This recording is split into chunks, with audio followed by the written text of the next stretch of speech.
grazie Mario per la presentazione. Certo che quando ho sentito che l'incontro di chiusura di domani è sulla cucina, ragazzi, mi lanciate un assist. Chi è il più famoso rappresentante del mondo del crimine che ama la cucina? Hannibal the Cannibal. Tra le altre cose, questo mi permette di aprire un pochino questa chiacchierata di questa sera, consapevole del fatto che la figura del cattivo o della persona che arriva fino al punto da odiare è una figura affascinante. Cioè, voi vi ricordate l'ultima scena del Silenzio degli Innocenti?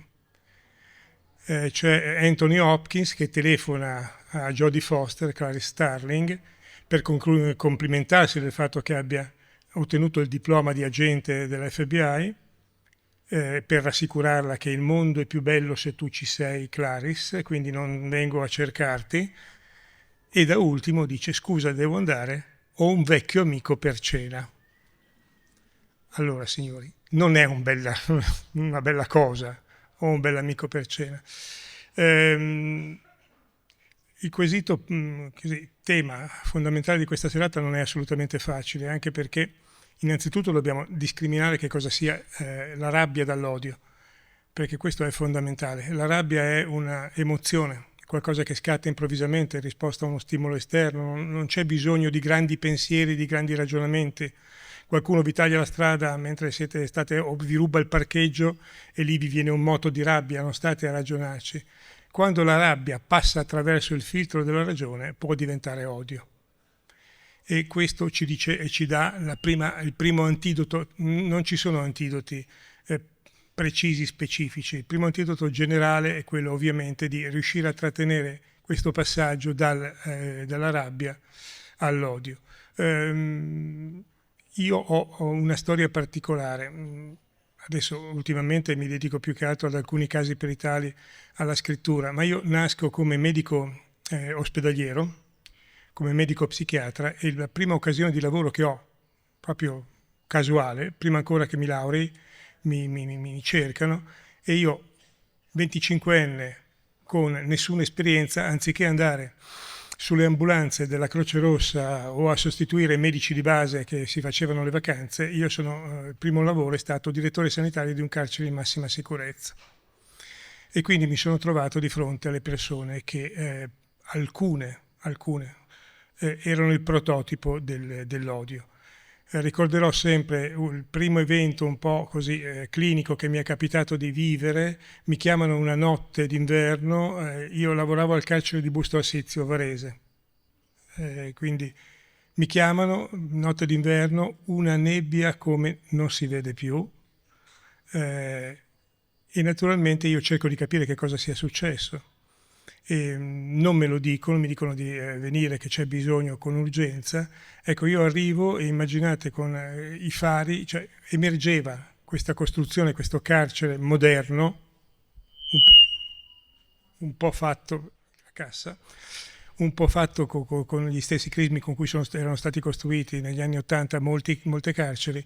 Per farvela breve, io sono arrivato alla sezione protetta e mi sono trovato una scena da Stephen King, perché praticamente la cella era completamente riempita di scritte fatte con il sangue in arabo.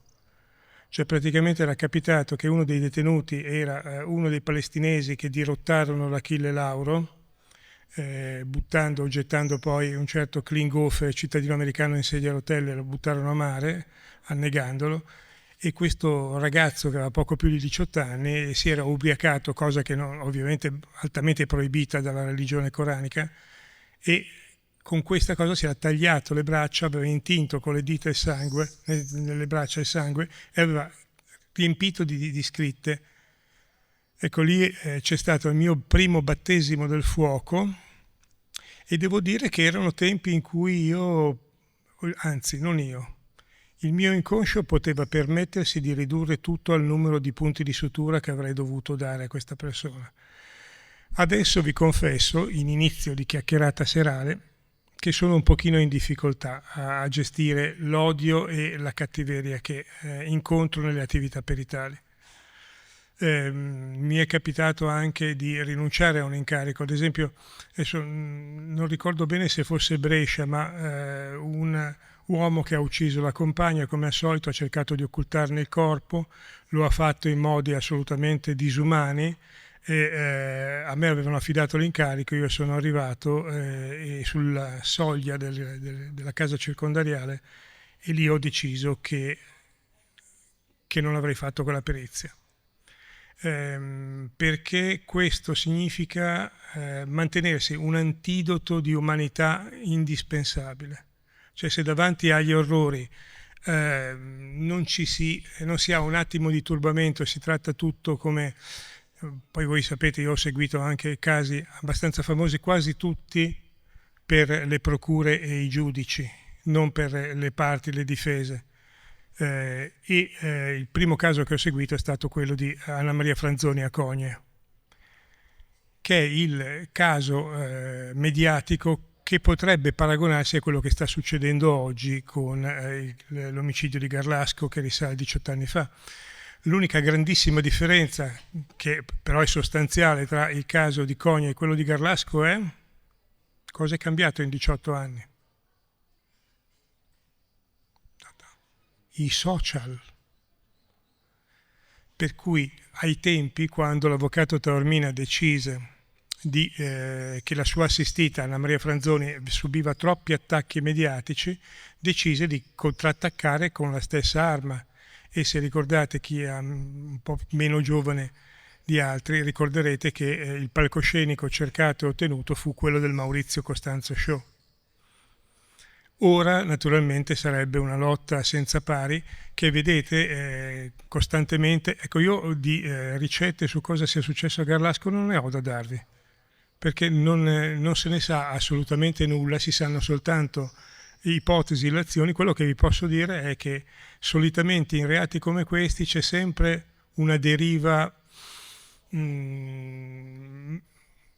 immaginifica, potrei descriverla soltanto così, per cui si passa dall'impulso, dalla pulsione, dal delitto d'impeto, poi si arriva al gruppo, poi dal gruppo non basta, ci vuole il gruppo satanico. Io non so se voi abbiate mai avuto a che fare con sette sataniche, sarebbe simpatico avviare un dibattito. Io ne ho avuto a che fare con due casi. Uno che ho periziato entrambe, quindi ho dovuto per mesi e mesi affrontarle in profondità, ed è un tema che riguarda ovviamente anche l'odio. E il primo caso è stato quello di tre ragazzine che uccisero una suora a Chiavenna, suor Laura Magnetti, che poi è stata recentemente, 2 anni fa, beatificata. Anche lì, inciso. È stata beatificata perché nel momento in cui veniva colpita da queste tre ragazzine che agivano per noia e non per altro, questa donna ha avuto la forza, il coraggio, la fede di dire: Signore, perdona loro. Questa cosa non è retorica, cioè nel senso che queste tre ragazze furono poi suddivise in 3 carceri minorili diverse e mi ripeterono la stessa frase allo stesso modo senza essersi parlate fra di loro. Quindi ho visto questo caso e poi l'arcinoto e famoso caso delle bestie di Satana.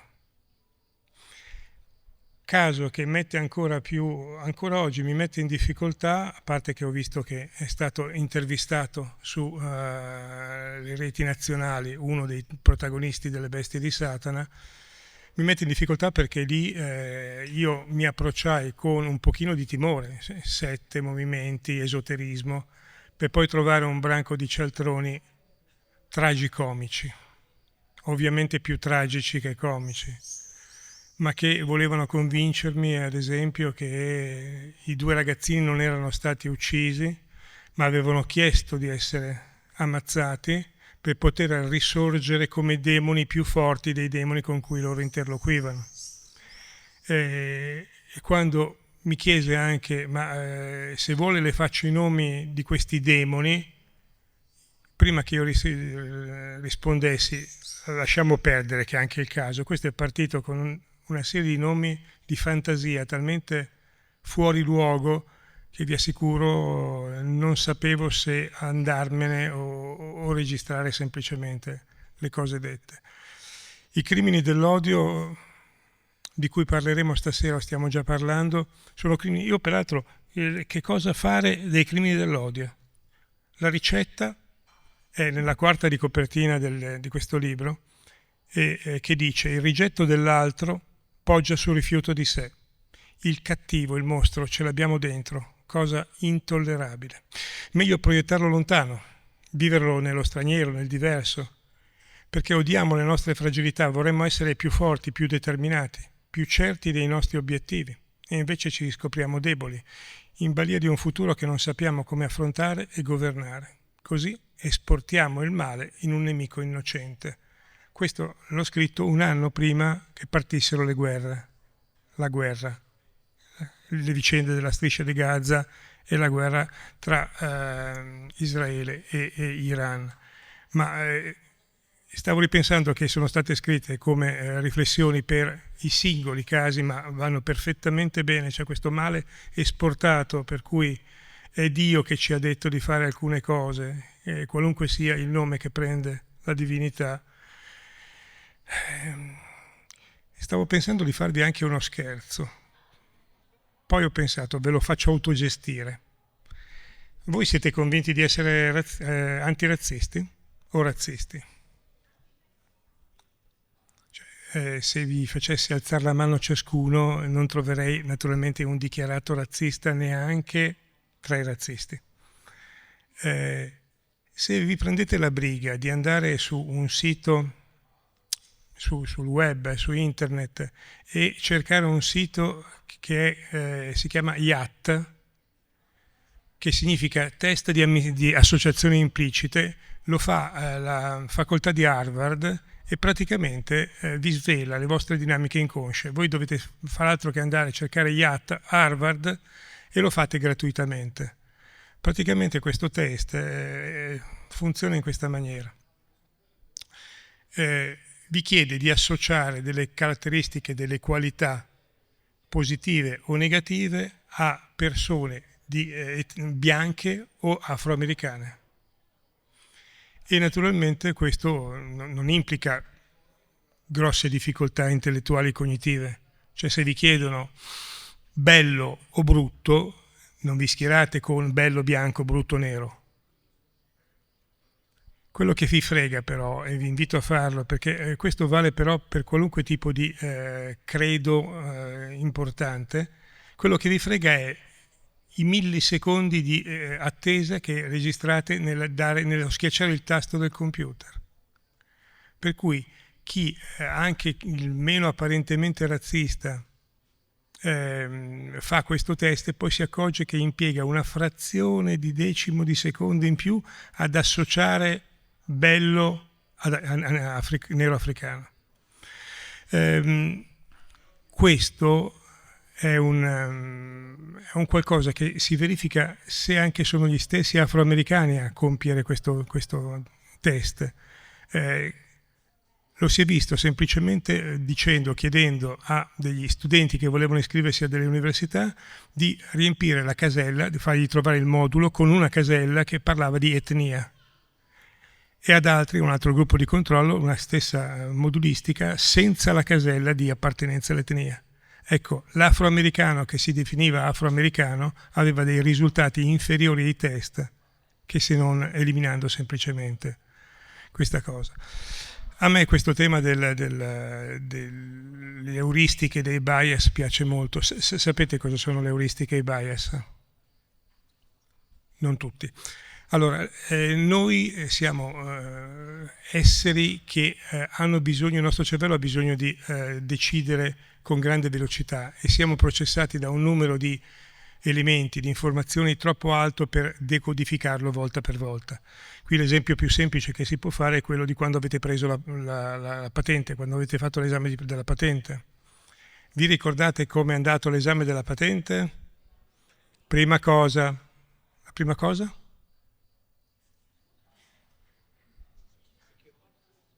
La prima cosa è sistemare il seggiolino, se no non c'entrate in macchina. La seconda cosa? specchietto retrovisore, interno e esterno. Terza cosa, cintura di sicurezza. Quarta cosa che vi bastonano se non la fate, e dice sì, hai messo la cintura, hai guardato gli specchietti, ma prima di partire guarda comunque se sta arrivando qualcuno. Ecco, adesso queste manovre come le fate? Pensate a quanto il nostro cervello, sempre per restare anche al tema dell'odio, poi vorrei accennarvi anche forse alla persona più rappresentativa dell'odio umano che io abbia mai visto, che è Angelo Izzo, il mostro del Circeo.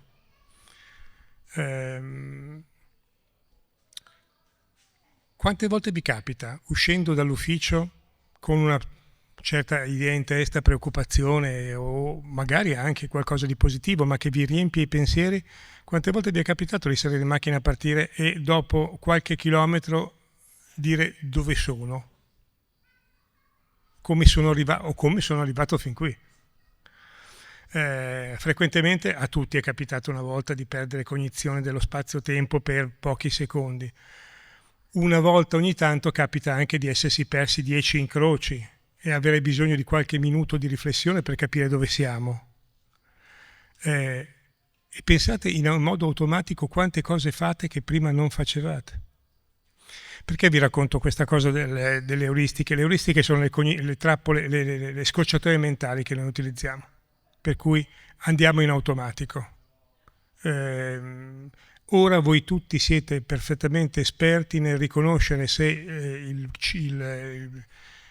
l'autista, il tipo la guida dell'auto davanti a voi fa parte o meno di quella categoria di soggetti che sta per combinarvene una, perché oscilla di corsia, vi viene troppo sotto, vi fa i fari, e voi siete già in grado di lasciargli quella distanza di sicurezza sapendo che tanto quello lì, lo diciamo, cioè, quello succederà senz'altro dentro il prossimo minuto che mi esce fuori dalla corsia senza segnalarlo.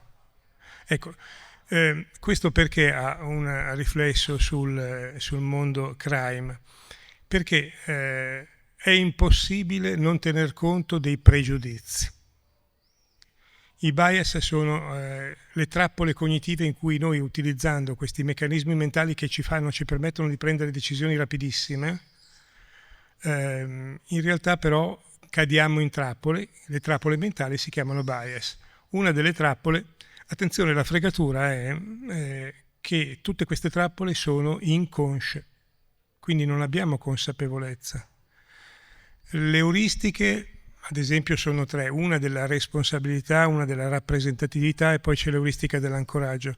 Quella della disponibilità significa che noi valutiamo una situazione, un oggetto, una persona sulla base di quanto è disponibile nella nostra mente il ricordo di una situazione simile.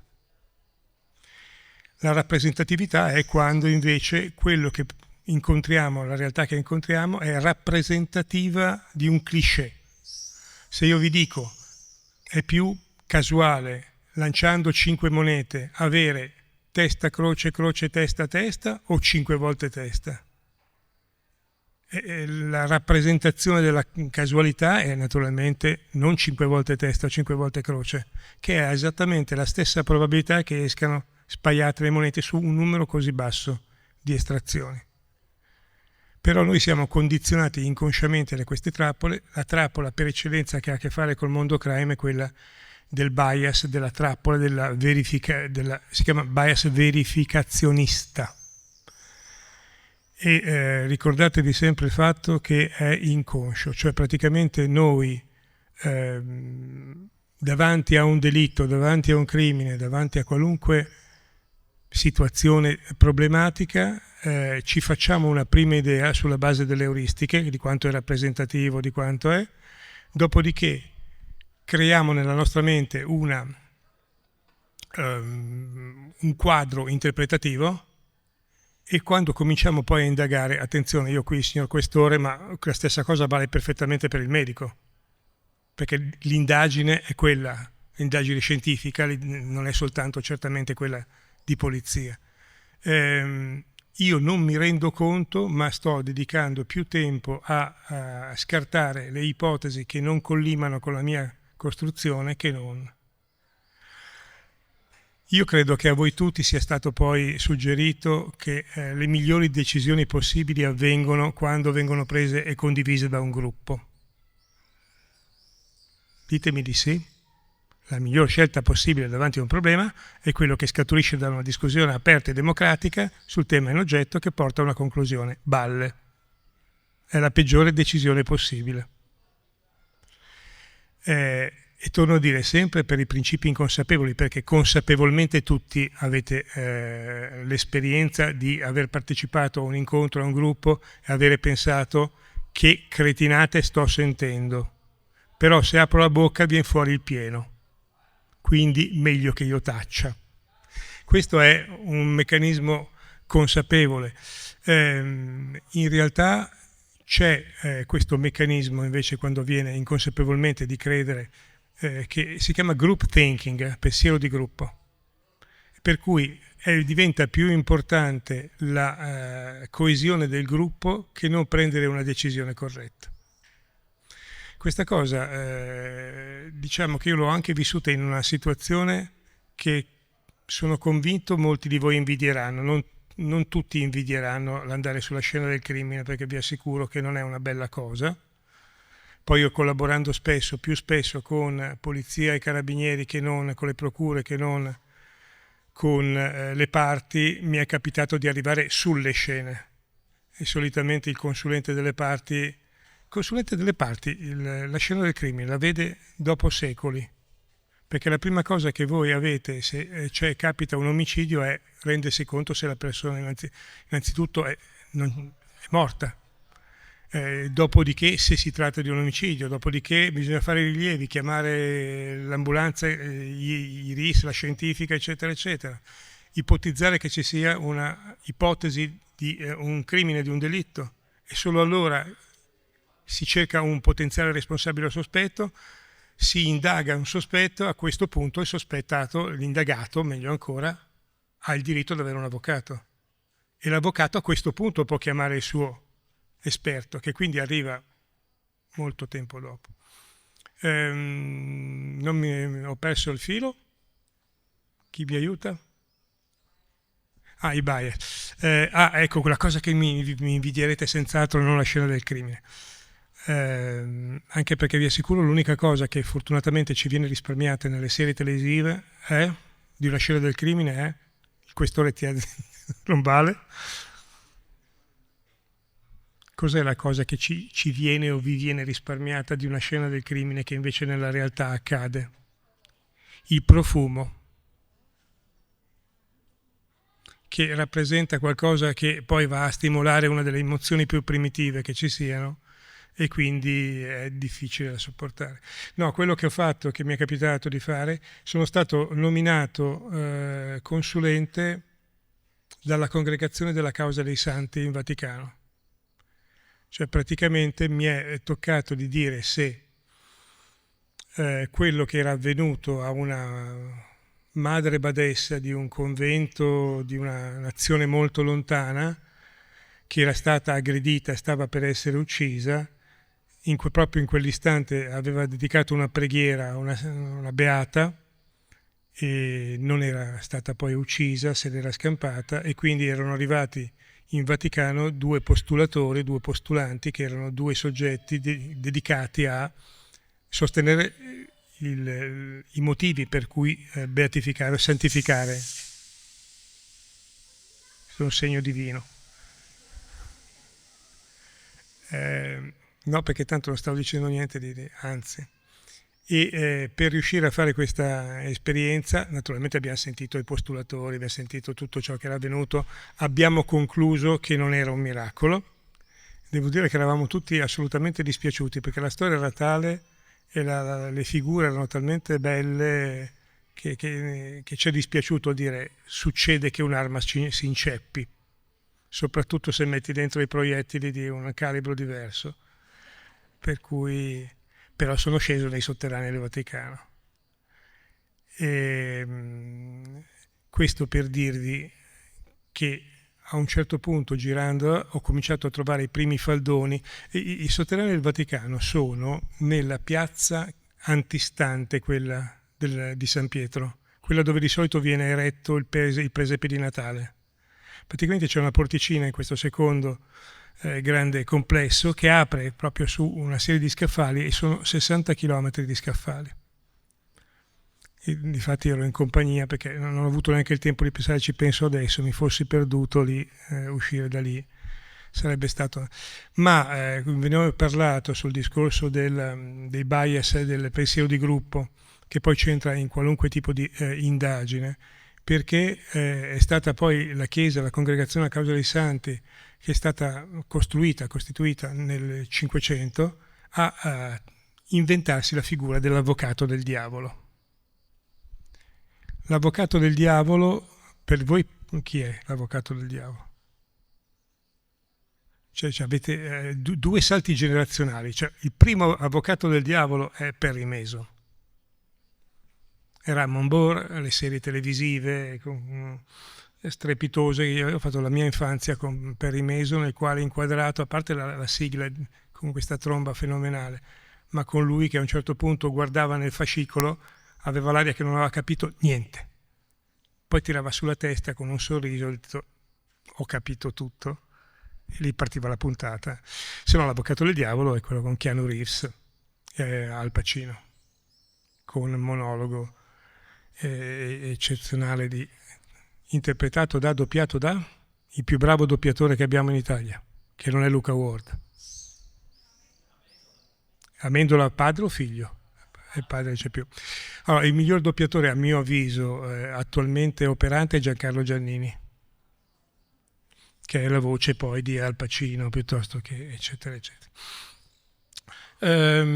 Facciamo un salto e ritorniamo al discorso dell'odio. Vi dicevo prima della mia carriera, sono entrato a lavorare appunto come responsabile in un carcere di massima sicurezza, mi hanno chiamato per questo palestinese, ma in realtà sempre attraverso l'esperienza, ecco, la cosa che io ho di vantaggio è quella di poter non parlare dei colleghi né bene né male, ma semplicemente dirvi avete necessità di sapere il profilo di una persona, ma guardate il curriculum, dividete esattamente gli esperti dai non esperti sulla base delle cose viste, perché se no viene fuori niente, vengono fuori fenomeni su cui poi ci troviamo tutti coinvolti a dare interpretazioni che sulla questione di Garlasco ad esempio veramente siamo alle interpretazioni, cioè i consulenti e i periti hanno preso in mano il materiale ieri, ci diranno che cosa hanno tratto da questo materiale fra 60-90 giorni, tutto ciò che viene detto prima è ipotesi, sono ipotesi.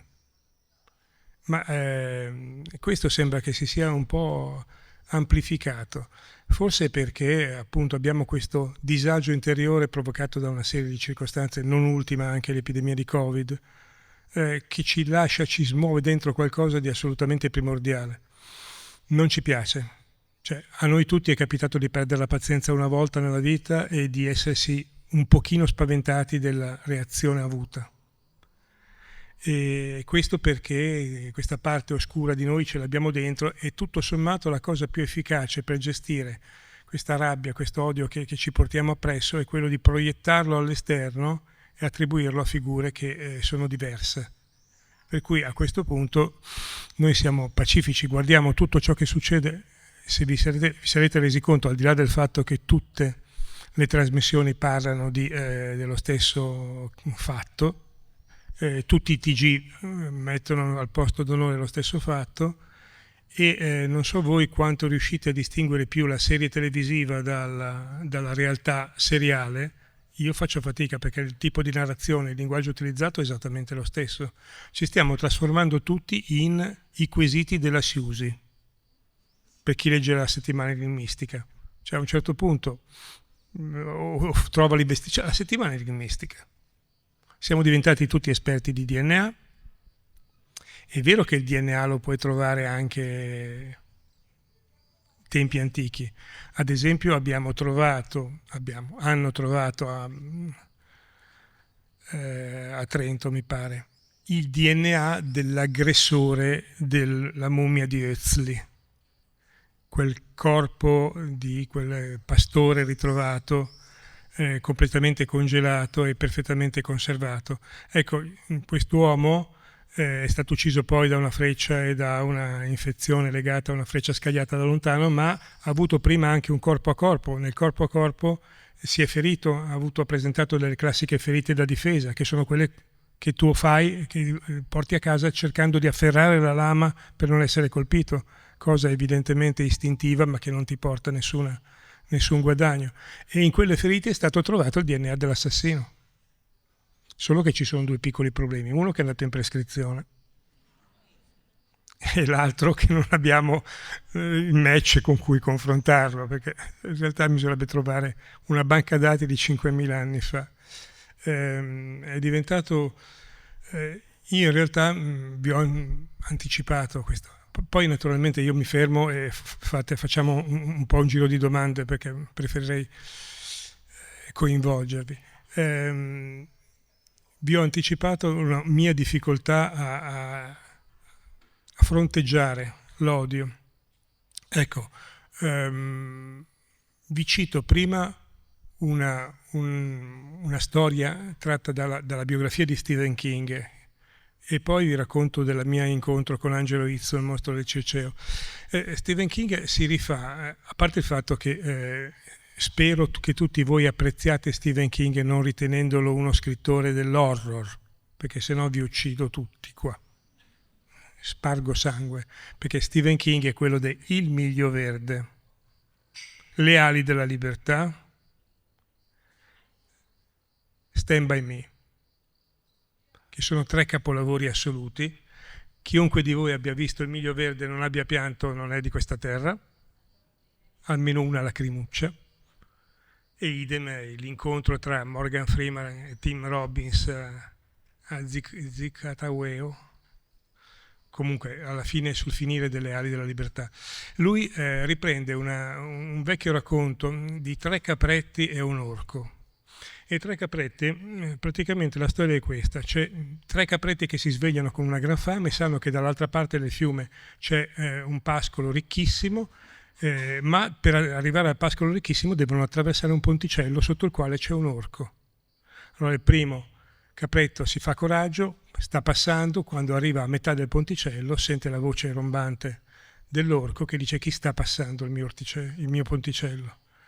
E il capretto si difende dicendo: ma sono io, però guarda, se hai un pochino di pazienza, io sono il più piccolo, sono il più magro, se hai un pochino di pazienza aspetta che arriva mio fratello maggiore e potrai mangiare più carne con lui. Va bene, ti lascio andare. La stessa cosa succede con il secondo, che rimanda all'ultimo capretto, il quale peraltro è un caprone, non è più un capretto. E quando si sente minacciato dall'orco, lo sfida apertamente, a testate lo butta nel fiume e passa dall'altra parte insieme ai fratelli, dove rimangono tutti e 3 nella favola felici e contenti per tutta la vita, perché ingrassano così tanto con l'erba che mangiano dall'altra parte che non riescono più a salire sul ponticello. Questo perché ve l'ho raccontata? Perché Stephen King, che è un genio, non vorrei essere il suo psicanalista,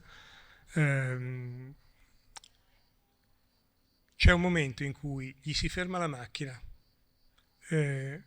trova un meccanico lì vicino che gli dice che può essere aggiustata, basta soltanto che pazienti qualche tempo, un paio d'ore al massimo. Stephen King dice: vabbè, ok, aspetto la macchina aggiustata, comincia a camminare per le strade lì intorno finché arriva a un ponticello. Fa 2 passi e gli si dipinge in testa tutta una storia che diventerà famosissima. Cioè lui ha questa intuizione del capretto, del ponticello e dell'orco sotto, e si ricorda di essere arrivato per la prima volta nel Maine, dove tuttora abita, a Bangor, quando era diventato famoso un caso di delitto dell'odio, il crimine dell'odio. Colpa mia, non vi ho definito esattamente cosa sono i crimini dell'odio prima di ogni altra cosa. Cioè sono crimini, tra virgolette, normali.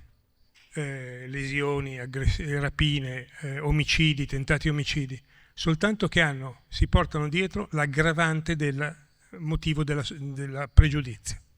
Cioè quindi i crimini dell'odio su cui c'è una grande attenzione, e il nostro Stephen King era arrivato nell'84 a Bangor quando c'era questa storia, praticamente la storia di Charlie Howard, che era un ragazzino con una storia già sentita, cioè era nato in una famiglia abbastanza poco raffinata, poco colta, con un fisico estremamente gracile da una coppia di genitori, il padre soprattutto, che insisteva perché il figlio si facesse forte menando le mani.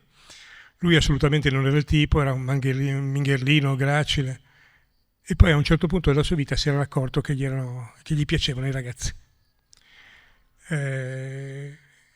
Per questo motivo era stato bullizzato, era dovuto scappare da quella scuola, però poi con la sua famiglia d'origine, che non lo sopportava assolutamente, non ce l'aveva fatta ed era tornato a Bangor, dove aveva trovato degli amici che l'avevano ospitato a casa sua.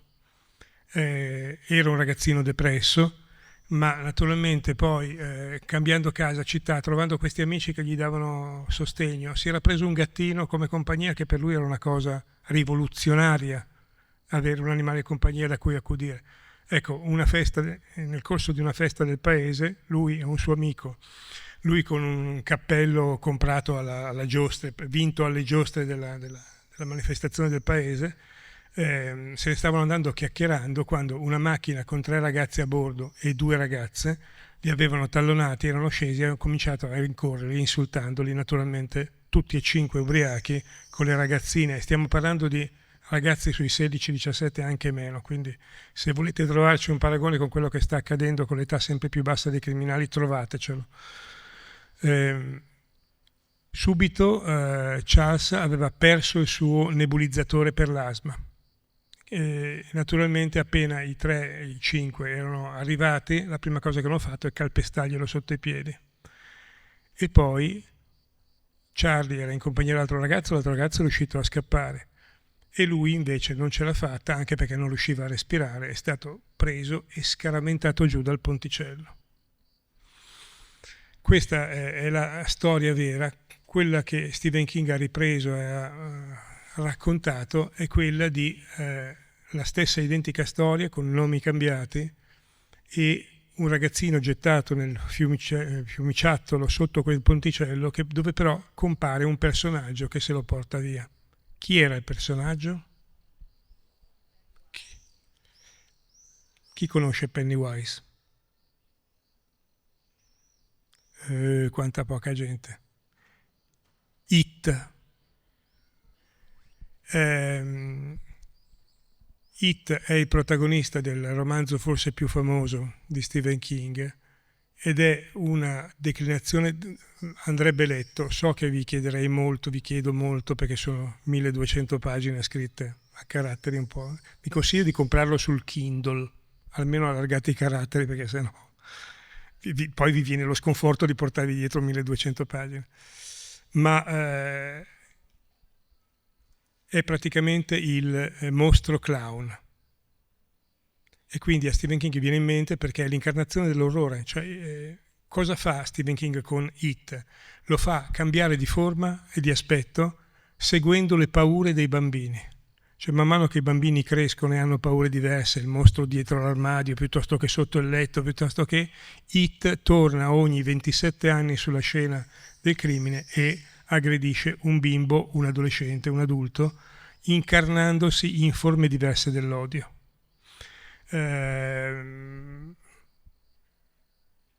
Io ho una predilezione per Stephen King, come se non si fosse capito, ma pensate che addirittura, poi andiamo a Angelo Izzo, addirittura lui il suo primo manoscritto, ha compiuto 40 anni, il primo lavoro che ha scritto l'anno scorso, ed era Carrie, Lo sguardo di Satana, di cui hanno fatto un film. Ma anche lì, odio per i diversi. Ci sono 2 o 3 pagine di Carrie che è stato scritto 40 anni fa, in cui una ragazzina, che poi verrà impersonificata da Sissy Spacek nel film, ha il suo primo ciclo a scuola.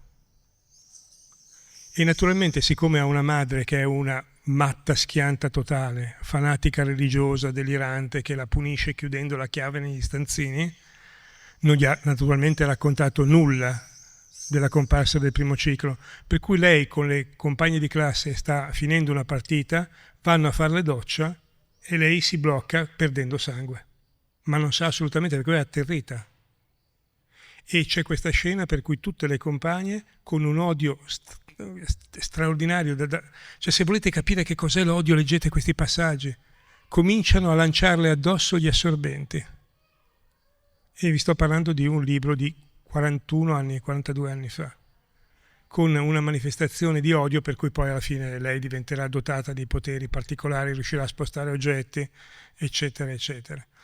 Quel manoscritto, la moglie, anzi Stephen King, che scriveva in una roulotte con la moglie e 2 figli, facendo le supplenze di inglese in un liceo locale, lo buttò via, perché non gli piaceva. È stata la moglie ad andare a recuperarlo nella spazzatura e a spedirlo all'editore e da lì poi è partita. Se non avete visto Carrie avrete visto magari Misery non deve morire, e anche lì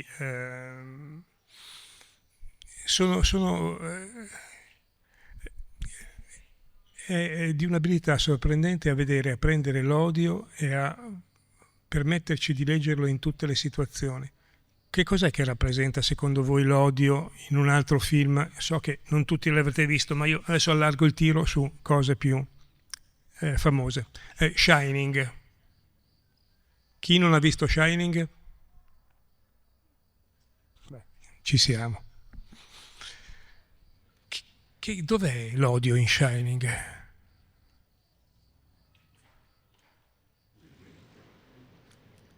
Che cos'è che avete in mente di Shining? L'immagine, se doveste fare scattare una foto? Cioè la locandina di Shining qual è? Chi è che c'è di protagonisti? Attore? Jack Nicholson, con un sorrisino di quelli che se lo lasci è meglio, se lo molli è meglio. Mentre pronuncia la parola? Wendy, e cerca di tirar giù l'ascia, ma anche lì, e naturalmente lui prende a essere la impersonificazione dell'odio, che non risparmia neanche il bambino. E sì, Psycho è un inno al lavoro materno. Psycho è un'altra storia anche lì presa dal vivo da un certo Ed Gein, che era un serial killer americano, da cui hanno preso Buffalo Bill di Silenzio degli Innocenti. Mi sono perso. Shining. Allora, voi avete l'odio negli occhi di quell'uomo, un odio folle, ma tutto è partito perché? Perché è la casa che lo ha fatto diventare folle. Perché non so se ricordate, ma l'inizio avviene con queste inquadrature inquietantissime di Stanley Kubrick sull'Overlook Hotel, dove cercano un guardiano, un custode, per passare la stagione invernale, perché si ghiacciano le tubature e lui deve semplicemente accendere a rotazione le tubature. Lui per quale motivo arriva all'Overlook Hotel? Arriva all'Overlook Hotel perché è uno scrittore a cui è preso il blocco dello scrittore. Avendo scritto io qualche libro ho imparato a capire cos'è il blocco dello scrittore, nel senso che ci sono delle giornate in cui non vi viene una cipicchia di niente, anzi vi vengono fuori le frasi peggiori. Perché si rifugia nell'Overlook Hotel portandosi la madre, la moglie e il bambino? Perché praticamente è successo un brutto episodio che si scoprirà, non so se si scoprirà nel film, ma c'è nel libro, per cui lui, già in preda al blocco dello scrittore, era riuscito finalmente a sbloccarsi, era riuscito a produrre qualche decina di pagine del manoscritto, era uscito a prendersi una birra, era tornato, aveva trovato il bambino sopra la catasta di fogli stropicciati che aveva rovesciato una lattina di birra sopra. Preda della rabbia, perché lì non era odio, era rabbia, lo aveva afferrato per un braccio, il bambino si era divincolato come fanno spesso i bambini quando li prendete per la mano e si era fratturato un braccio. Per cui lui va all'Overlook Hotel per ricucire questa cosa di del fatto che bevesse troppo, che aveva fatto del male a suo figlio, e inizialmente lui ama straordinariamente Danny. Si chiamava Danny. Per cui anche lì l'odio prende le forme della... vi ho detto prima che vi avrei parlato di Angelo Izzo. Angelo Izzo, voi vi ricordate esattamente la sua storia, cioè lui uccide 2 ragazze, perché in realtà Donatella Colasanti morirà qualche anno dopo di tumore, ma per me e non solo per me, i traumi patiti l'hanno talmente tanto distrutta dentro che poi il tumore che le è venuto ha trovato le ceneri dentro, nulla con cui combattere. Lui e altri 2 pariolini rapiscono e sequestrano Rosaria Lopez e Donatella Colasanti, li portano al Circeo dove uno dei 3 ha una casa, torture eccetera eccetera, e poi alla fine uccidono Rosaria Lopez e danno per morta Donatella Colasanti caricandole nel bagagliaio di un'autovettura, di un utilitario, mi pare fosse una 127. Ha fatto i suoi anni di galera. Io mi sono sempre stupito di come sia riuscito a mantenersi integro, perché è una persona che ha raccontato tante storie a tanti funzionari, a tanti giudici, vantando di sapere la verità sulla strage di Piazza Fontana piuttosto che Piazza della Loggia. Cioè lui sapeva tutto di tutto e ha evaso un paio di volte. Dopo una 15-20 anni, con un omicidio aggravato e lesioni aggravate per la Colasanti, viene scarcerato e messo in prova, affidato ai servizi. Allora, la cosa che a me ha colpito più di quest'uomo e della vicenda intera è stata innanzitutto come non considerare che il primo delitto, il primo duplice omicidio non fosse un crimine a sfondo sessuale. Cioè è impossibile non avere più evidenze di quelle, violenza, maltrattamenti, eccetera. Cioè, io non sto qui poi a entrare nel dettaglio perché è assolutamente inutile. Ma perché l'hanno messo in semilibertà affidandolo a una comunità retta da un pastore transessuale, allo sportello prostitute transessuali? Perché questo è avvenuto. E naturalmente che cosa ha fatto? L'impersonificazione dell'odio perfetto. A me quando chiedono un aggettivo per Angelo Izzo, l'unico che mi viene in mente non è una definizione da manuale corretto di psichiatria, è bastardo. È l'impersonificazione dell'odio e della bastardaggine.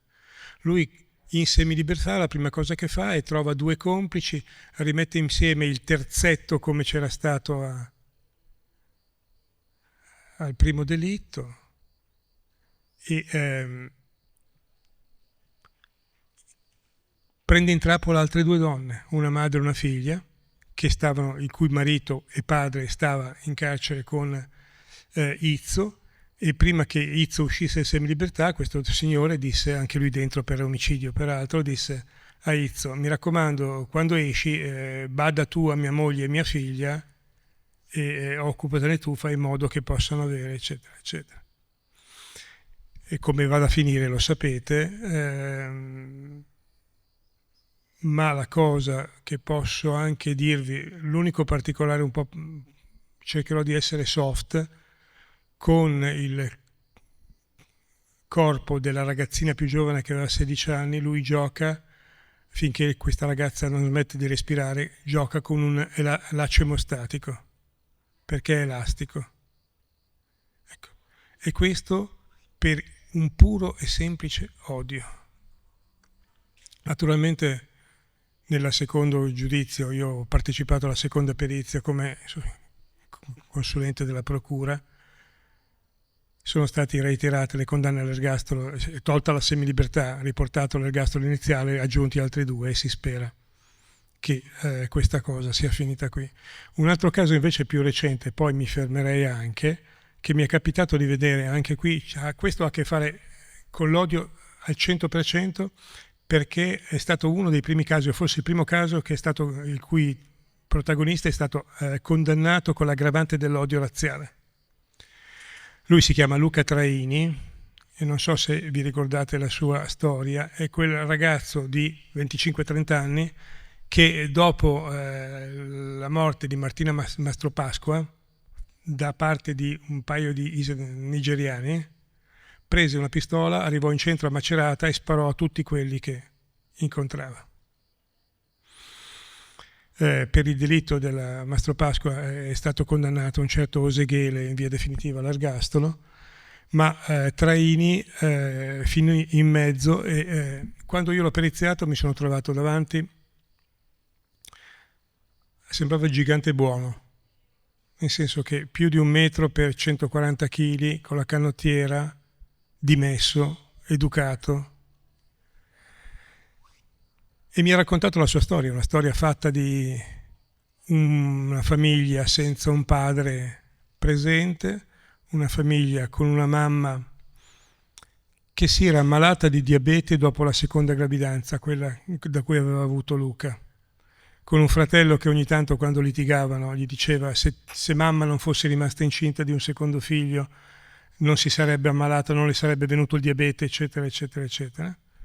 E una donna che probabilmente, pensando di fare il giusto, non faceva mai pesare la sua condizione, anzi, piuttosto rifiutava le cure, lasciava perdere con i controlli. E, l'unica cosa che faceva è si teneva accanto a questo figlio e dove non poteva riservargli amore e tenerezze, gli dava cibo, lo riempiva. Anziché riempirlo di affetto, probabilmente perché non era capace, non per una volontà in questo caso.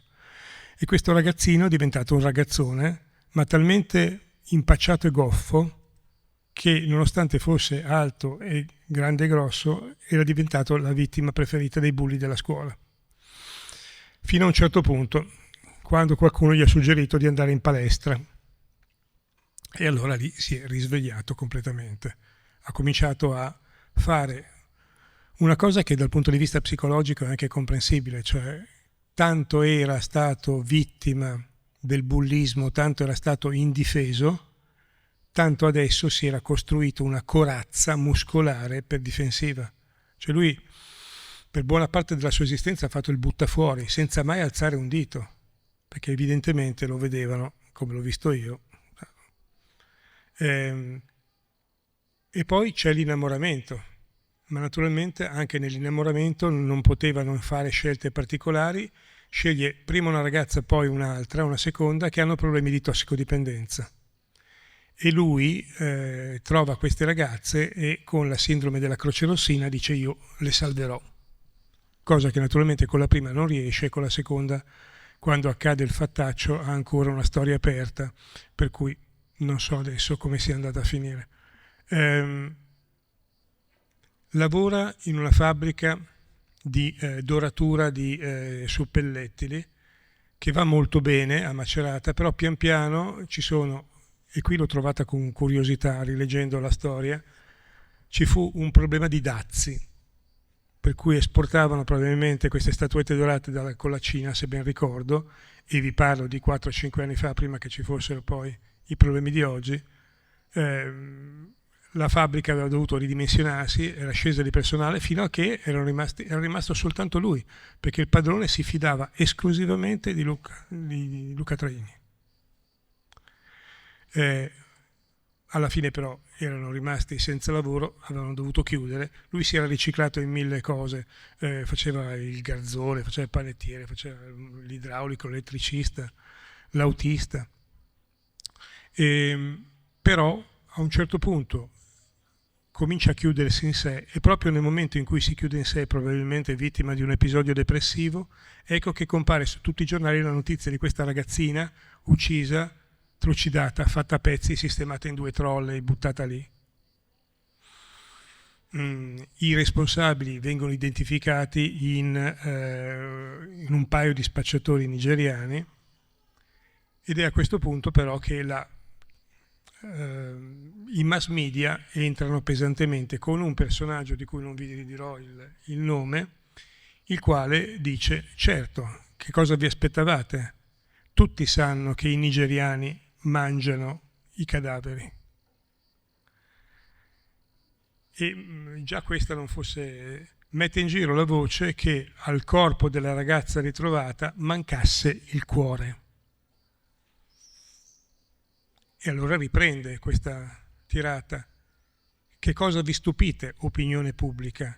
A Lagos è pieno così di ristoranti che servono cuori umani.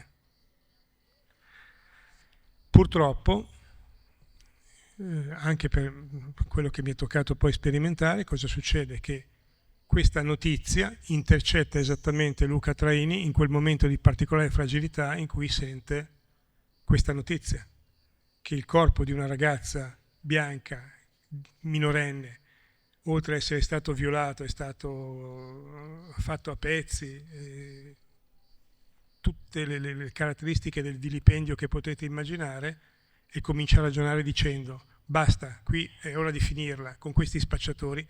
Lui aveva già perduto la prima ragazza per via della tossicodipendenza da eroina, cioè si erano lasciati, no?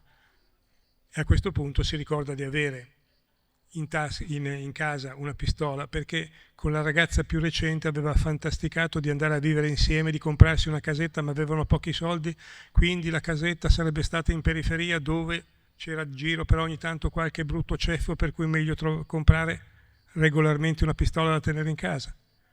Prende la pistola, arriva in centro paese e dalla macchina Alfa Romeo tira giù il finestrino e comincia a sparare a quelli che gli sembrano essere un raggruppamento di spacciatori. Il risultato finale, per fortuna, è che non morirà nessuno, non ci saranno feriti gravissimi da nessuna parte, però lui a un certo punto girovaga con questa pistola ormai scarica e decide, e qui la cosa si fa tra il tragico, sempre più tragico che comico, ma si fa tra il tragico e il comico, perché lui dice: adesso che ho esaurito, non so più dove andare, ma perché il mio gesto abbia un senso, la mia morte abbia un senso, si prende la bandiera dell'Italia che aveva acquistato anni prima orgogliosamente come italiano, come cittadino, e va in centro al paese dove c'è la piazza con la fontana,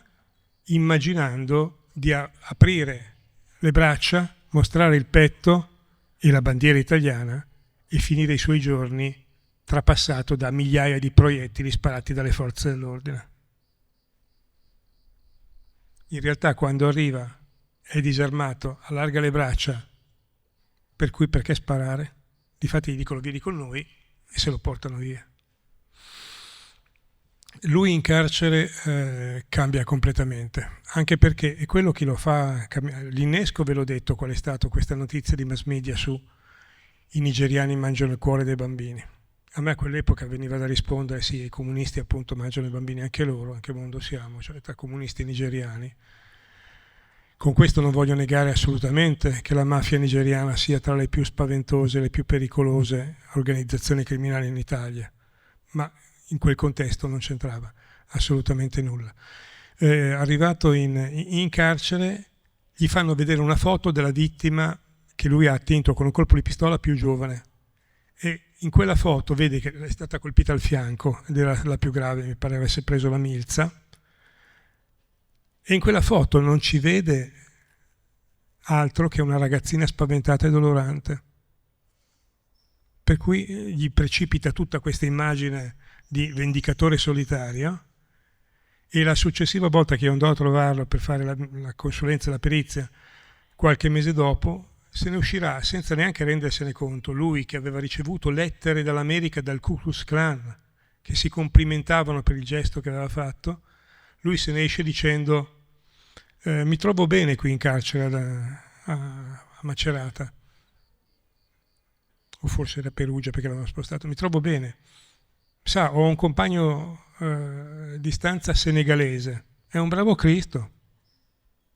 Pensi, ieri gli ho regalato anche 2 magliette perché non aveva niente con cui cambiarsi, poi non è mica colpa loro se arrivano qua e non trovano lavoro.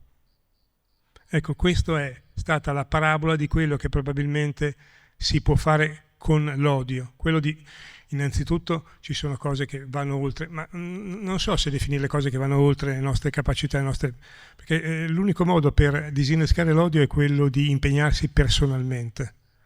E certo, quando noi chiediamo, diciamo, sentiamo nei dibattiti televisivi che il nostro futuro saranno i giovani e i giovani devono imparare a comunicare e non a usare violenza, e poi agli stessi giovani diamo in mano il telecomando delle trasmissioni televisive serali in cui se non si accapigliano e non si offendono, non si parlano uno sopra l'altro, oramai il pubblico televisivo è diviso in una piccola fetta, tra cui spero ci siate voi tutti, in cui appena si sente urlare o parlare sopra l'altro cambia canale, perché gli dà fastidio soltanto il gesto stesso di parlare sopra un altro, e altri che tutto sommato vedono e ascoltano i vari proclami soltanto se sono retti da offese o parlare sopra l'altro. Io adesso lascerei a voi, però, se avete qualche domanda. Non vi dico chi è l'assassino di Garlasco, che non lo so. Non lo so. Chi è? Tutti in silenzio. Mi tolgo il pensiero, professore. Sì. Per mera curiosità, ripeto, quando ci siamo conosciuti stasera ho detto c'è sempre da imparare nella vita. Ho una mia teoria, per carità, non sono criminologo, mio padre era criminologo. I social, il diavolo. Lei ha parlato di un reato di 20 anni fa, di quello che può essere, ecco, il condizionamento da parte della gente nella valutazione 20 anni fa e adesso. Io ritengo invece che il maligno, che è molto presente nella società attuale, è presente, oppure ho fatto delle indagini sulle sette sataniche, si sia impossessato di questo strumento per sdoganare il peggio del peggio. Me lo fa pensare anche il Santo Padre, quando nel primo contatto che ha con la folla dopo la proclamazione parla che il bene dovrà vincere sul male, e quindi in quella maniera implicitamente ammette che c'è un maligno molto forte.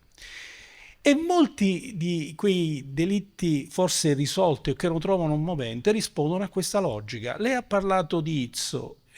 Izzo somiglia tantissimo a Fiesoli.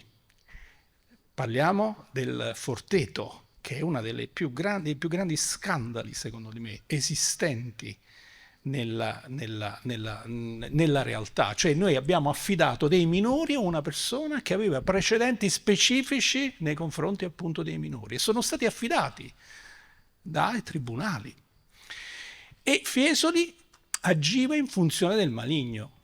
Con questo cosa voglio dire? Voglio dire, non so se lei magari ha più esperienza da questo punto di vista, se questa percezione l'ha avuta anche lei, ha avuto anche questa percezione qui.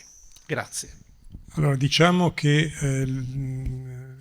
forse differiamo nella definizione di che cosa sia il maligno. Per me l'uomo è capace di qualunque cosa, per cui che possa essere influenzato, indirizzato, che se il maligno può essere semplicemente per modo di dire, quella figura che ti fa comprendere o ti fa pensare che la violenza è vincente, che la vera persona forte è quella che aggredisce, è quella che uccide, perché poi il rovescio della medaglia lo vedo, allora se dovessi pensare a un diavolo diffuso, sfumato in tutte quelle centinaia o migliaia di lettere che ho visto, che ho esaminato, di ammiratori di Erika Denardo a Novi Ligure. Cioè, lì c'è il diavolo, cioè nel spostare coscienza e spostare interpretazione, far sì che una persona, una ragazzina che neanche sapeva cosa stava facendo, perché poi anche lì la vicenda di... ricordatemi dopo il pensiero di gruppo, l'avvocato del diavolo, mi sono dimenticato il rimedio. La storia di Novi Ligure è stata un'altra cosa devastante, ma non è mai uscita. In realtà questi due ragazzi avevano progettato senza uso di sostanze, perché avevano provato la cocaina un paio di volte, ma si facevano una canna una volta al giorno, ma non è sufficiente ad armare una mano per un omicidio efferato o duplice.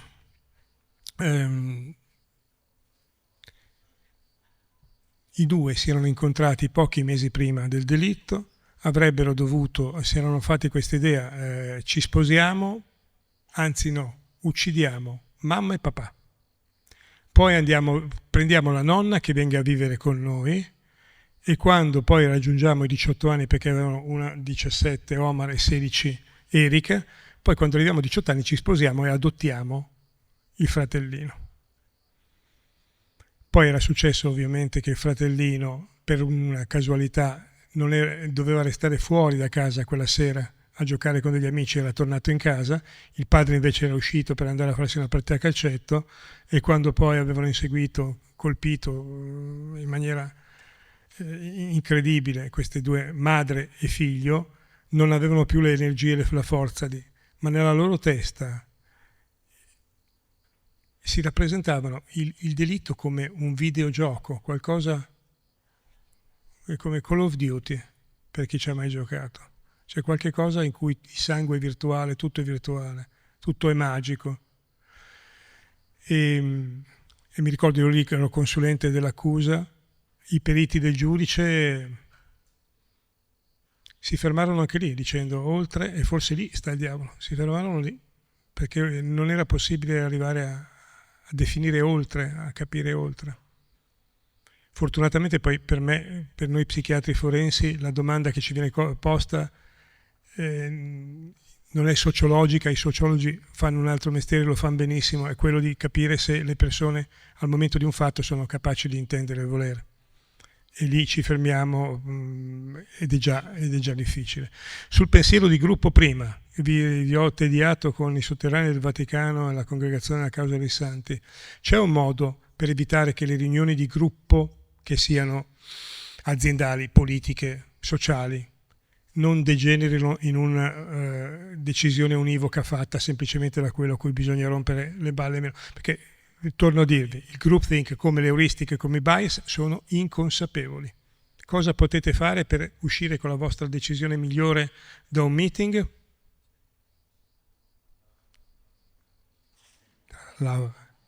Cambiare azienda? Vi ho imbeccato prima citandovi l'avvocato del diavolo. Cosa faceva l'avvocato del diavolo secondo voi nei tribunali nelle cause di santificazione del 500, dal 500 in poi? Che cosa vi evoca l'avvocato del diavolo? Rompeva le balle su tutto, cioè su ogni cosa era il candidato dal Vaticano di trovare tutte quelle cose che andavano in direzione opposta a quella della santificazione. Siamo qui per santificare il beato o la beata? Perfetto. Miracoli? Questo. Ma è spiegabile in altro modo? Ma abbiamo un'altra casistica? Ecco. Per cui la stessa cosa vi chiedo di fare quando avete degli incontri importanti. Cioè nominare, eleggere coram populo, uno dei vostri uomini intorno al tavolo come rappresentante del rompicoglioni. L'uomo o la donna incaricato di trovare tutte le falle del progetto che state portando avanti. Ma in maniera, lo si fa già, perché non è che poi sempre si va d'accordo e non si contesta mai la decisione di altri, ma con il fatto di proprio determinare, decidere, indicare una persona specifica, voi indicate una persona che è super partes in quel momento, e quindi allora a questo punto sì che la decisione del gruppo è la decisione più saggia. Quindi ci sono i bias, ci sono anche...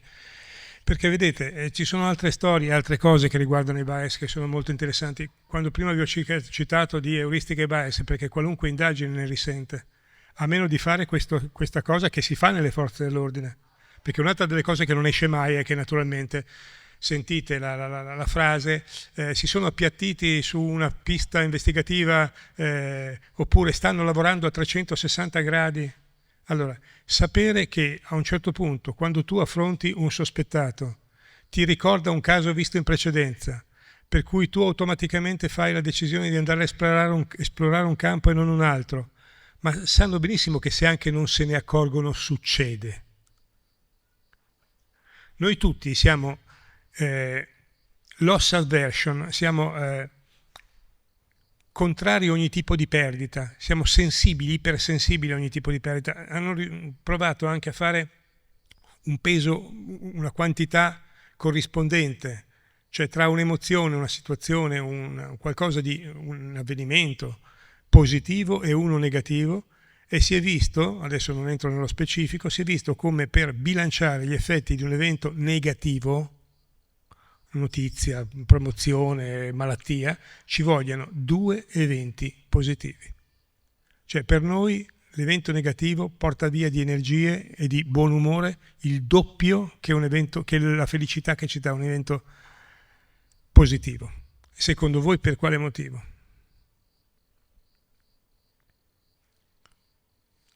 La premessa è perché siamo animali. Noi siamo convinti di esserci evoluti granché dai sapiens, insomma, c'è chi dice 60.000 anni, chi 90.000. In realtà non ci siamo poi evoluti tanto. Il problema è, secondo voi, l'uomo primitivo istintivamente sta più attento a evitare il pericolo o a cercare la felicità? È più importante dire occhio che lì c'è la tigre con i denti a sciabola, oppure se vai di là magari trovi un'antilope?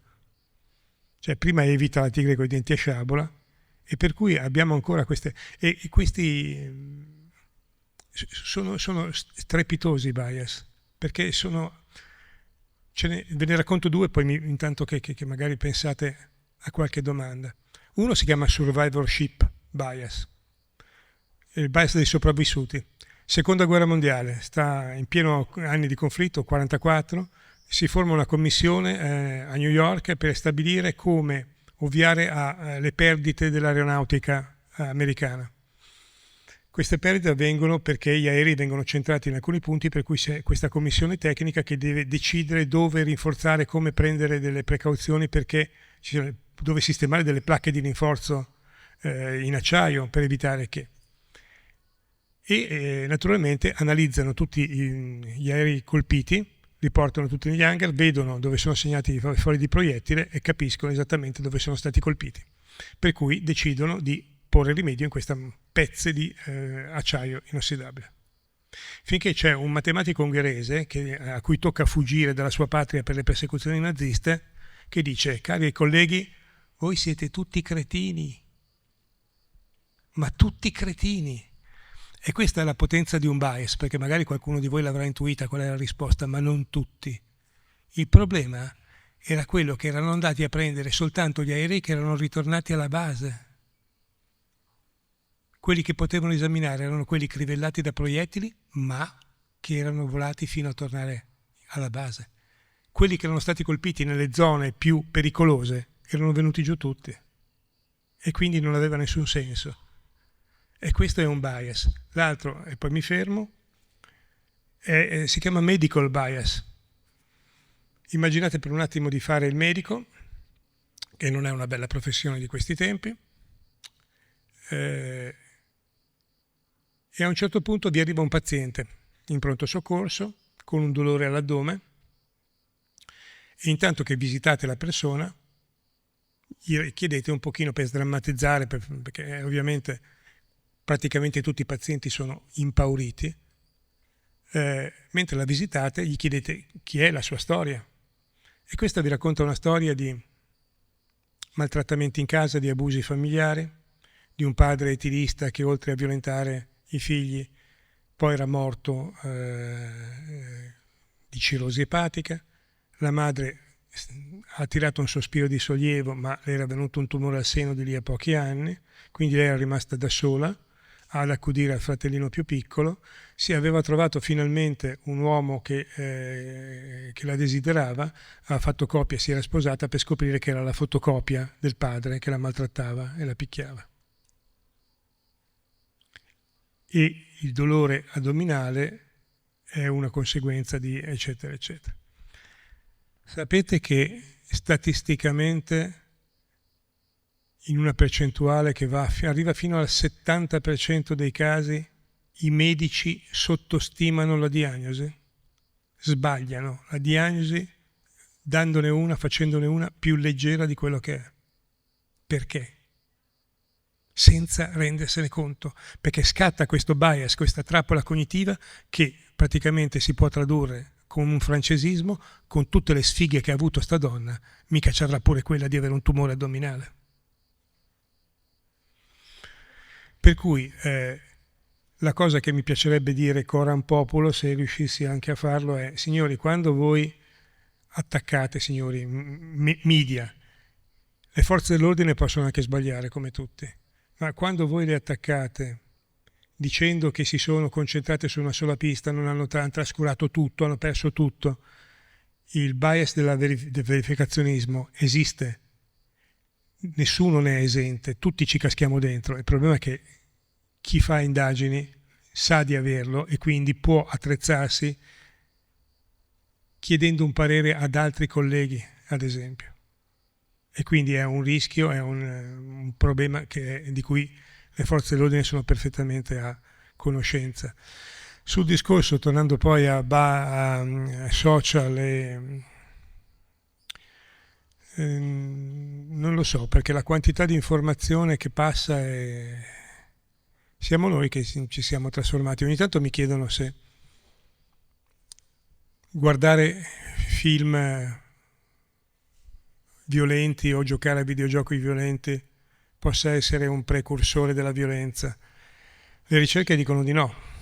Le ricerche dicono che sono le persone predisposte alla violenza che vanno a scegliersi film di un certo tipo o videogiochi di un certo tipo. Cioè videogiochi e film non innescano, ma sono scelti. Certamente noi abbiamo un grande, e dovremmo tenercelo stretto, un grande privilegio, quello di essere sufficientemente intelligenti di non avere dato via libera alla vendita di armi, come accade negli Stati Uniti o in altri paesi. Questo non mette al sicuro al 100% nessuno dall'odio. Ogni tanto si sente parlare di stragi scolastiche, e l'ultima, quasi sempre negli Stati Uniti, ma l'ultima è avvenuta in Germania, se non sbaglio, in Austria. Non so bene però come sia la legislazione sull'uso delle armi. Io so ad esempio che l'Italia ovviamente ha un numero di omicidi sufficientemente basso, l'Inghilterra rispetto anche alla popolazione ancora più basso, ma perché lì l'utilizzo di armi, l'acquisto di armi ha restrizioni ancora maggiori. Certo che se voi prendete due ragazzini americani, scusate, come Harris e Klebold, li mandate alla Columbine School e questi si sono fabbricati nel garage delle bombe artigianali e partono con dei fucili d'assalto legittimamente acquistati.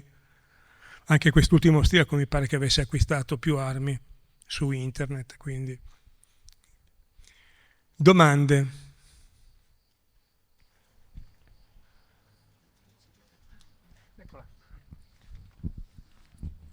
Di solito qui il moderatore di fare le domande, se non ci sono domande.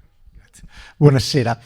Lei all'inizio ha distinto tra rabbia, emozione, yes, e odio come elaborazione della rabbia. Spero di aver capito bene.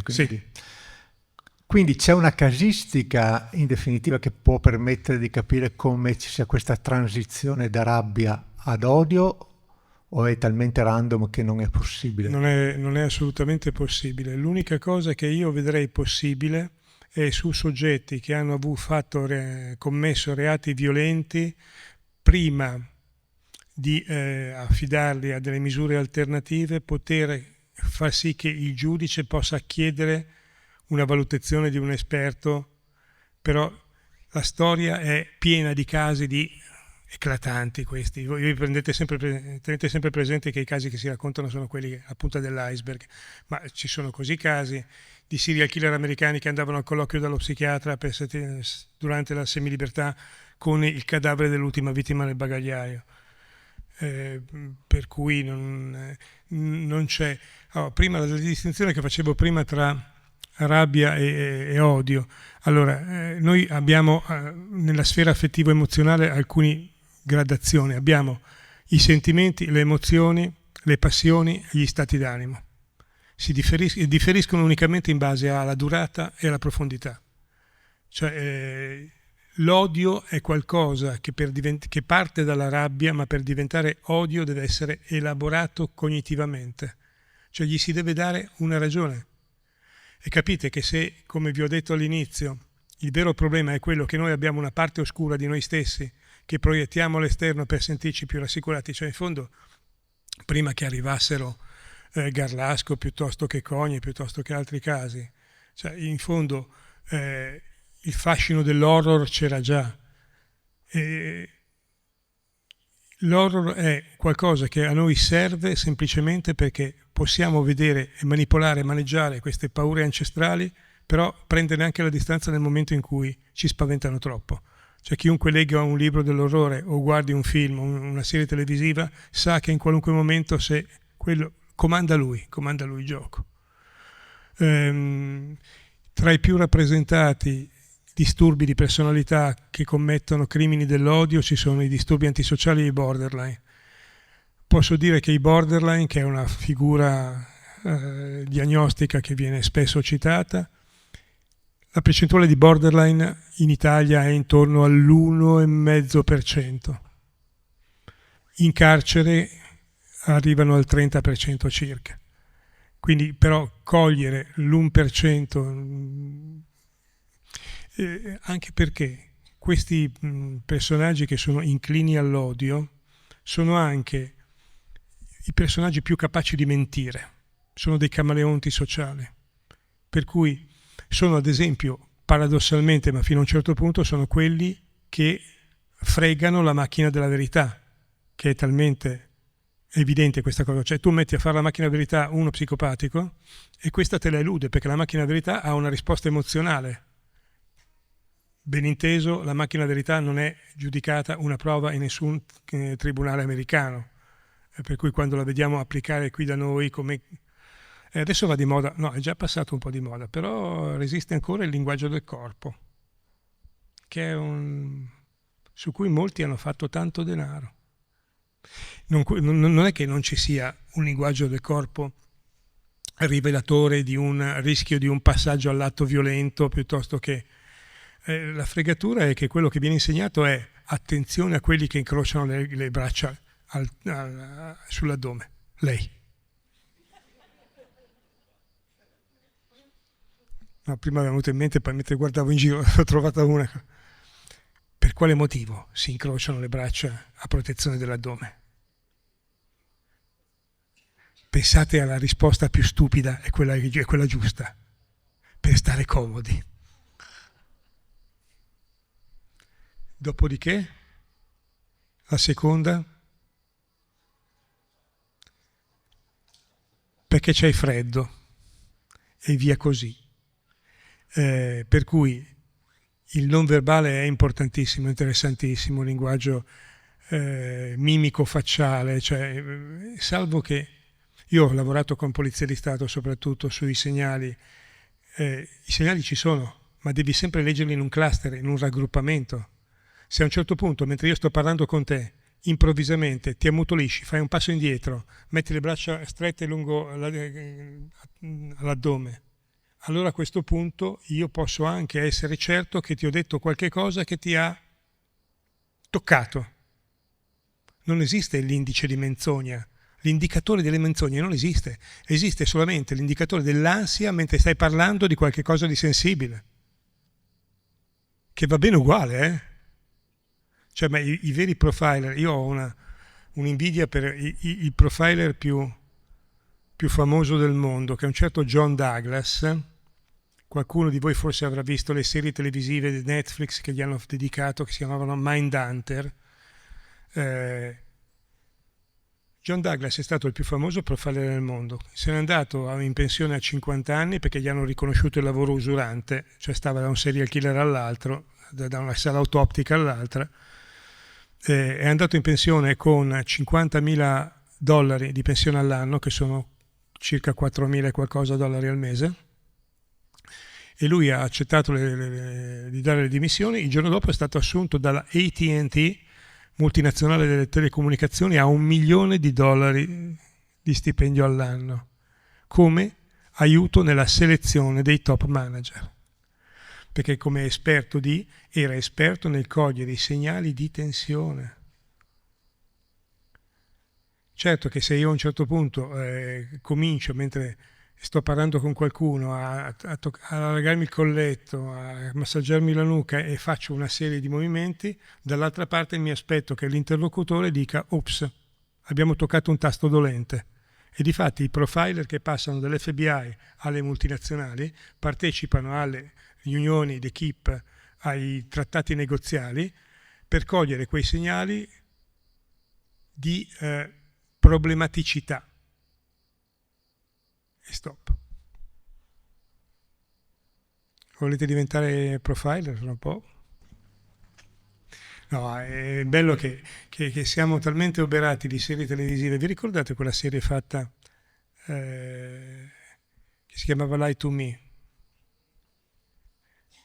Fatta da Tim Roth, che se non ci fosse stato lui a fare il protagonista, premio Oscar, non avrebbe avuto tutto quel successo. E loro dicevano benissimo, è forte degli studi di un certo Paul Ekman, che è uno psicologo americano, che ha poi quello a cui dobbiamo la divisione delle 6 emozioni fondamentali: gioia, tristezza, rabbia, paura, sorpresa e disgusto. E diceva di aver elaborato un sistema di valutazione di muscoli facciali che si muovevano in maniera sincrona, concomitante, per identificare le 6 emozioni fondamentali, che cosa passava per la testa da una persona. Il piccolo problema è che le emozioni lette sul volto durano un quinto di secondo. Cioè voi ditemi, e l'hanno anche provata, l'Agenzia della Sicurezza dei Trasporti americani, che ha fatto un progetto di 3 anni su questo rilevamento, mi dite quando siete alla fermata di un autobus sulla metropolitana o scendete da un aereo, quante persone riuscite a guardare in un quinto di secondo? Cioè nel momento in cui guardate per un quinto di secondo la prima, vi sono già passati via tutti i terroristi dietro, per cui certo uno potrebbe dire, nel momento stesso in cui io videoregistro un incontro, a questo punto posso fermare, rallentare, tornare indietro, come succede nelle serie televisive.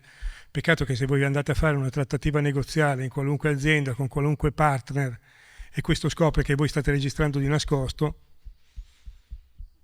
non finisce bene. Insomma, la trattativa si ferma lì per il momento, quantomeno, però non finisce assolutamente bene. Faccio il bravo, non vi chiedo la differenza tra emozione, sentimento, passione e stato d'animo. Comunque le emozioni sono quelle 6 che vi dicevo prima. Qual è la più potente emozione, così potete evitare di diventare vittime di un'aggressione? Gioia, dolore, sorpresa, disgusto, rabbia, paura. No.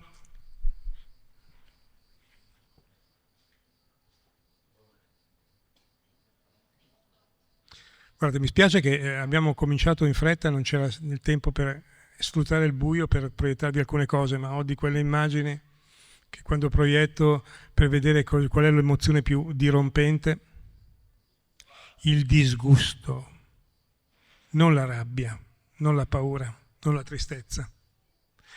Perché con il disgusto, che è si arricciano i muscoli intorno al naso, sale il naso e si guarda di sghimbescio.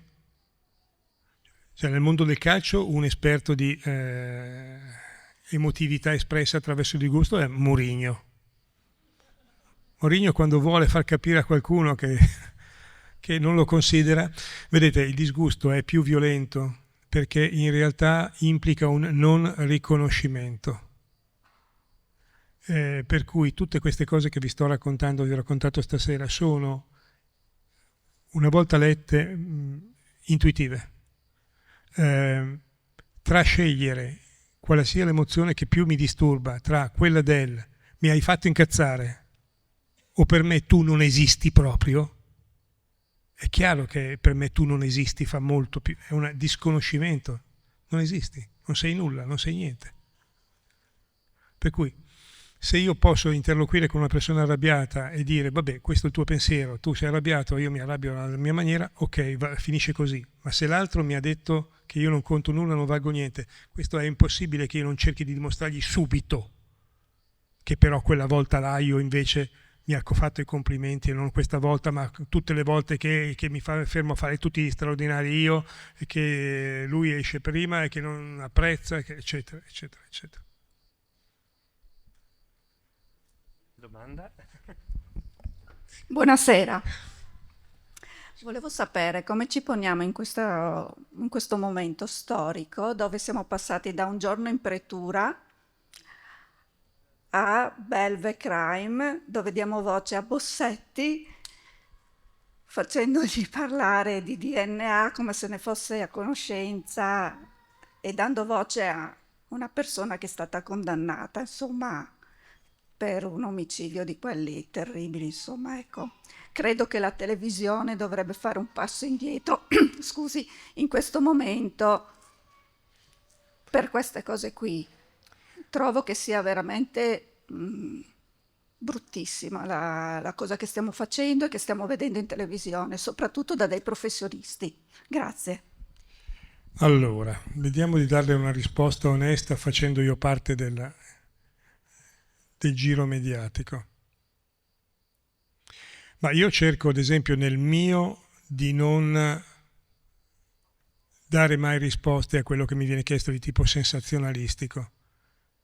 Se mi viene chiesto, ad esempio, come può una persona ricordarsi i fatti avvenuti 10 anni prima,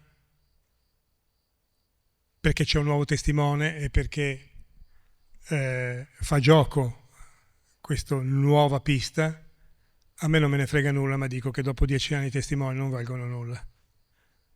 E quindi cerco di evitare assolutamente sempre di essere tirato in mezzo e di riportare la palla al centro. Sul discorso della televisione, purtroppo qui c'è un concorso di colpe. Il 50% è la televisione che propone contenuti e il 50% c'è la gente che vuole quei contenuti. Perché adesso, non so quanti di voi, cioè voi vedete i palinsesti, vedete le trasmissioni che passa alla televisione, penso che non andiate il giorno dopo a guardarvi gli ascolti, ma c'è un concorso di colpe e non so bene lì dove, anche perché ovviamente cioè, quando scoprite che ci sono dibattiti o problemi sociali che meriterebbero il primo posto nell'agenda nostra e finiscono al penultimo perché c'è l'ultima sorpresa su, l'intervista a Bossetti ha avuto 2 reazioni contemporanee, una di molte critiche e l'altra di molto ascolto. Però devo dirvi che questo parlare tanto di delitti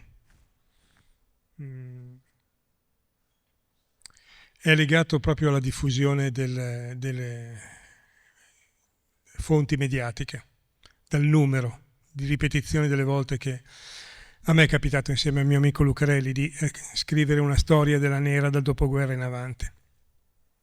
E vi assicuro che andando negli archivi di Mondadori a vedermi le vecchie Domeniche del Corriere, Epoca, Compagnia Bella, Grand Hotel, mi sono accorto che la attenzione, la morbosità anche, la curiosità, lo scavare dietro i personaggi era la stessa negli anni 50 che c'è adesso. Posso prendervi come esempio il delitto di Vilma Montesi.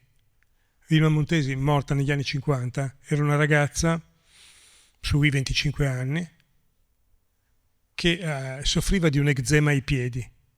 abitava a Roma, ha preso un treno una volta per andare sulla spiaggia di Tor Vaianica e per farsi un pediluvio. Hanno trovato il suo corpo che galleggiava sulla battigia. Subito è stato chiuso come un incidente, cioè la ragazza aveva appena mangiato, era entrata coi piedi nell'acqua gelida, ha avuto un mancamento, era caduta, era svenuta ed era annegata in pochi centimetri d'acqua. E questa viene chiusa, questa indagine, non ricordo se dai carabinieri o dalla polizia. Sta di fatto che una delle due forze dell'ordine chiude l'indagine, l'altra va avanti perché c'è qualche testimone un po' particolare che dice che in quella spiaggia c'erano dei capanni dove si usavano droghe, si tenevano delle piccole orge. E che cosa succede? Succede che questa seconda indagine non formalizzata, non ufficiale, finisce sulla scrivania di Amintore Fanfani. Sono i mesi in cui Alcide De Gasperi sta morendo e deve disegnare il suo successore. E il suo successore, c'è una lotta tra Amintore Fanfani e Piccioni, altri due esponenti della Democrazia Cristiana molto forti. E che cosa fa Fanfani quando scopre che una delle voci collocherebbe il figlio di Piccioni, Piero Piccioni, in quella spiaggia? Fa sì che venga fatta compiuta un'indagine parallela e manda i suoi uomini ad arrestare, cioè i carabinieri e la polizia, li manda ad arrestare Piero Piccioni davanti alle 6 del mattino con tutti i fotografi schierati. Piero Piccioni poi verrà rilasciato, non responsabile, ma a questo punto è tanto lo scandalo che il rivale di Amintore Fanfani lascerà il posto, lascerà la sua candidatura. Voi sapete chi è Piero Piccioni? Allora, Piero Piccioni all'epoca era il direttore dell'orchestra del Festival di Sanremo. Tutte le colonne sonore dei film di Alberto Sordi erano di Piero Piccioni. Se quando tornate a casa lo mettete su YouTube troverete sicuramente dei brani che ricorderete. Però in quel caso la difesa e l'accusa portarono in aula, ci fu un processo, ma capite cosa significava dal punto di vista dell'opinione pubblica avere a un certo punto una domanda irrituale del presidente della giuria che dice: chi sa qualcosa lo dica subito o taccia per sempre. Non so per quale motivo gli è venuto di utilizzare una formula da matrimonio. E in io lo racconto sempre perché in realtà sono da contraltare ai delitti di oggi. Quando il giudice disse quella cosa, una donna si alzò dalla tribuna e disse: io, quella notte Piero stava con me. E la donna era Alida Valli, una delle più belle donne mai, delle più belle attrici, che aveva appena recitato con Hitchcock e Gregory Peck. Naturalmente, tanto per dire quanto non è diverso da alcuni casi recenti, la morte di Vilma Montesi fu giudicata un incidente 17 anni dopo. Quindi fu chiusa 17 anni dopo. Per cui, non lo so, potrei dirvi che adesso a raccontare i delitti, a farci capire un po' di più, non interessa farci capire un po' di più, serve darci l'illusione di essere sul pezzo, di essere anche noi investigatori. Perché così funziona. E non sono mica tanto fiducioso nel fatto che se la televisione riducesse un pochino lo spazio, gli spettatori non vorrebbero di più e non si concentrerebbero su alcuni canali. In fin dei conti, Cronaca Vera esiste ancora nelle edicole. Pensavo fosse morta negli anni 60. Vi ricordate le copertine nere? Cioè, copertina tipicamente con una donna seminuda con il seno prorompente e poi basta. Poi basta. Altre domande? So di aver deluso la signora, ma... Grazie ancora per questa magnifica serata.